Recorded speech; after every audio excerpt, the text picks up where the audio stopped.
വനിതാ blind football ലോകകപ്പ് ചാമ്പ്യൻഷിപ്പിലെ രണ്ടാം മത്സരത്തിൽ ഇന്ത്യക്ക് ജയം. പോളണ്ടിനോട് എതിരില്ലാത്ത 2 ഗോളിനാണ് ഇന്ത്യ ജയിച്ചു കയറിയത്. ജയത്തോടെ ഇന്ത്യക്ക് സെമി സാധ്യതകൾ നിലനിർത്താനായി.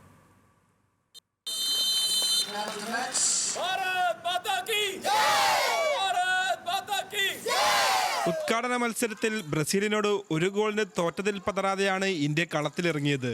പോളണ്ടിനെ എതിരില്ലാത്ത 2 ഗോളിന് പരാജയപ്പെടുത്തിയാണ് ഇന്ത്യയുടെ മുന്നേറ്റം.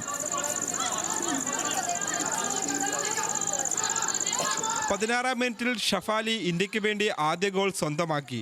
60-ാം മിനിറ്റിൽ അക്ഷര റാണി 2ാം ഗോൾ നേടി.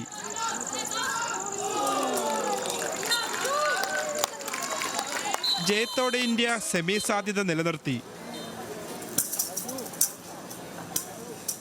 ഇന്ത്യൻ ബ്ലൈൻഡ് ഫുട്ബോൾ ഫെഡറേഷന്റെ ലക്ഷ്യം ഇങ്ങനത്തെ ബ്ലൈൻഡ് ആൾക്കാരെ മുന്നോട്ട് കൊണ്ടുവന്ന് അവർക്കുള്ള ഒരു ഓപ്പർച്യൂണിറ്റി, അവർക്കുള്ള സ്പോർട്ടിംഗ് സ്കിൽസ്, അവർക്കുള്ള ഒരു സാധ്യതകൾ എന്തൊക്കെയാണ്. നമ്മളെ 13 വർഷത്തെ ഒരു ശ്രമമാണ് ഇത്. India top 4 in the world ആണ്. ഹോപ്പ്ഫുള്ളി നമ്മൾ സെമിഫൈനലിൽ എത്തുമെന്ന് പ്രാർത്ഥിക്കുന്നു. തിങ്കളാഴ്ച നടന്ന മത്സരത്തിലും പോളണ്ട് 2 ഗോളിന് പരാജയപ്പെട്ടിരുന്നു. ഇംഗ്ലണ്ടാണെന്ന് മത്സരത്തിൽ വിജയികളായത്. കൊച്ചി കാക്കനാട് യുണൈറ്റഡ് സ്പോർട്സ് സെന്ററാണ് മത്സരങ്ങൾക്ക് വേദിയാകുന്നത്. India, Brazil, Argentina, England, Poland, തുർക്കി, കാനഡ, ജപ്പാൻ തുടങ്ങിയ ടീമുകളാണ് ചാമ്പ്യൻഷിപ്പിൽ മാറ്റുരയ്ക്കുന്നത്. ഇന്നലെ നടന്ന ഇംഗ്ലണ്ട് ബ്രസീൽ മത്സരം സമനിലയിൽ പിരിഞ്ഞു. ചാമ്പ്യൻഷിപ്പ് ഈ മാസം 11-ന് സമാപിക്കും. ന്യൂസ് മലയാളം, കൊച്ചി.